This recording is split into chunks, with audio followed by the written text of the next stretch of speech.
ओम नमो भगवते वासुदेवाय। आप सभी का आपके अपने यूट्यूब चैनल पर हार्दिक स्वागत है। आज हम सुनेंगे पुरुषोत्तम मास महात्म्य अध्याय 19। अगर आपने अभी तक प्रथम 18 अध्याय नहीं सुने हैं तो आप मेरे चैनल पर सुन सकते हैं। आइए हम आगे की कथा रसपान करते हैं। श्री नारायण बोले, इस प्रकार महात्मा सुदेव ब्राह्मण ने विष्णु भगवान से कहा। भक्तवत्सल विष्णु भगवान ने वचनों द्वारा सुदेव ब्राह्मण को प्रसन्न करके कहा। हरि भगवान बोले, हे द्विजराज, तुमने किया उसको दूसरा नहीं करेगा। जिसके करने से हम प्रसन्न हुए उसको आप नहीं जानते। यह हमारा प्रिय पुरुषोत्तम मास है। स्त्री के सहित शोक में गमन तुमने उस पुरुषोत्तम मास की सेवा की। तपोनिधे, इस पुरुषोत्तम मास में जो भी उपवास करता है, हे द्विज उत्तम, वह मनुष्य अनंत पापों को भस्म कर विमान से बैकुंठ लोक को जाता है। सो तुमने 1 महीना बिना भोजन किए बिता दिया और असमय में मेघ के आने से प्रतिदिन प्रातः मध्याह्न साय तीनों काल में स्नान भी हो गया। हे तपोधन, तुमको 1 महीना तक मेघ के जल से स्नान मिला, उतने ही अखंडित उपवास भी हो गए। शोक रूपी समुद्र में गमन होने के कारण ज्ञान से शक्तिहीन तुमको अज्ञान से पुरुषोत्तम का सेवन हुआ। तुम्हारे इस साधन का तोल कौन कर सकता है। तराजू के एक तरफ पलड़े में वेद में कहे हुए जितने साधन हैं उन सब को रखकर और दूसरी तरफ पुरुषोत्तम को रखकर देवताओं के सामने ब्रह्मा ने तोलन किया। सब हल्के हो गए, पुरुषोत्तम भारी हो गया। इसलिए भूमि के रहने वाले लोगों से पुरुषोत्तम मास का पूजन किया जाता है। हे तपोधन, यद्यपि पुरुषोत्तम मास सबसे उत्तम है, फिर भी इस पृथ्वी लोक में पूजन करने से फल देने वाला कहा गया है। इससे हे वत्स, इस समय आप सब तरह धन्य हैं, क्योंकि आपने इस पुरुषोत्तम मास में उग्र तथा परम दारुण तप किया था। मनुष्य शरीर को प्राप्त जो लोग श्री पुरुषोत्तम मास में स्नान आदि से रहित रहते हैं, वे लोग जन्म जन्मांतर में दरिद्र हो जाते हैं। इसलिए जो सब तरह से हमारी प्रिय पुरुषोत्तम मास का सेवन करता है, वह मनुष्य हमारे प्रिय, धन्य और भाग्यवान होता है।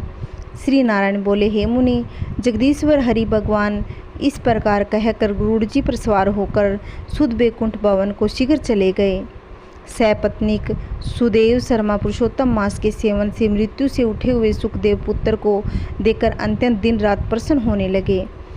मुझसे अज्ञानवश पुरुषोत्तम मास का सेवन हुआ, वह पुरुषोत्तम मास का सेवन बलीभूत हुआ, जिसके सेवन से मृत पुत्र उठ खड़ा हुआ। आश्चर्य है कि ऐसा मास कहीं नहीं देखा।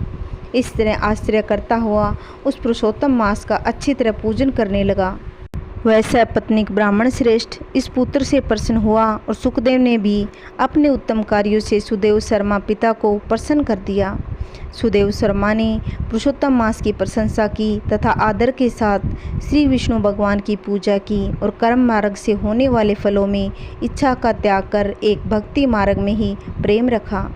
श्रेष्ठ पुरुषोत्तम मास को समस्त दुखों का नाश करने वाला जानकर उस मास के आने पर स्त्री के साथ जप हवन आदि से श्री हरि भगवान का सेवन करने लगा। वह सपत्नीक श्रेष्ठ ब्राह्मण निरंतर 1000 वर्ष संसार के समस्त विषयों का उपयोग कर विष्णु भगवान के उत्तम लोक को प्राप्त हो गया। जहाँ जाकर विष्णु भगवान में वास करते हैं, शोक के भाग्य नहीं होते। वहाँ पर होने वाले सुखों को भोग कर गौतमी तथा सुदेव शर्मा दोनों स्त्री पुरुष इस पृथ्वी पर आए। वहीं तुम सुदेव शर्मा इस समय दृढ़ धनवा नाम के प्रसिद्ध पृथ्वी के राजा हुए। पुरुषोत्तम नाम के सेवन से समस्त ऋषियों को भोगता हुए, हे राजन, यह आपकी पूर्व जन्म की पति देवता गोमती पटरानी है। हे भूपाल, जो आपने मुझसे पूछा था सो सब मैंने कहा। जो तोता पक्षी था वह तुम्हारा पूर्व जन्म में सुखदेव नाम का पुत्र था, जिसे श्री हरि ने जीवित किया था। वह 12,000 वर्ष की आयु भोग कर बैकुंठ को चला गया। वही सुखदेव वन में सरोवर के निकट बड़ के वृक्ष पर बैठकर अपने पूर्व जन्म के पिता को देखकर दूषित संसार सागर में मगन भोग रूपी विश्व में ग्रसित ऐसे राजा को देखकर अत्यंत कृपा युक्त हो तोता रूप हितकारी पुत्र सोचने लगा कि यदि मैं इस राजा को आत्मबोध नहीं कराऊंगा तो मैं बंधन मुक्त न होऊंगा, क्योंकि वेद मत है जो पुत्र पिता की पुण्यनाम नरक से रक्षा करता है वही श्रेष्ठ पुत्र होता है। आज मेरा यह श्रुति के अर्थ का ज्ञान भी व्यर्थ हो जाएगा, इसलिए अपने पूर्व जन्म के पिता का उपकार करूंगा। हे राजन दृढ़ धनवा, इस तरह निश्चय करके वह सुख पक्षी वचन बोला। हे पाप रहित राजन, जो आपने पूछा सो यह मैंने सब कहा। अब इसके बाद पाप निशिनी सरयू नदी को जाऊंगा। श्री नारायण बोले। इस प्रकार बहुत समय तक उस प्रसिद्ध यशस्वी राजा दृढ़ धनवा के पूर्व जन्म का चरित्र कहकर जाते हुए वाल्मीकि मुनि की प्रार्थना कर असंख्य पुण्यवान राजाओं का राजा वाल्मीकि मुनि को नमस्कार करता हुआ कुछ बोला। आज का हमारा पुरुषोत्तम मास महात्म्य अध्याय 19 समाप्त। कल की वीडियो में हम आगे का अध्याय रसपान करेंगे। जय श्री कृष्णा, राधे राधे। अगर मेरी वीडियो आपको अच्छी लगती हो तो लाइक, शेयर, कमेंट, सब्सक्राइब करना ना भूलें।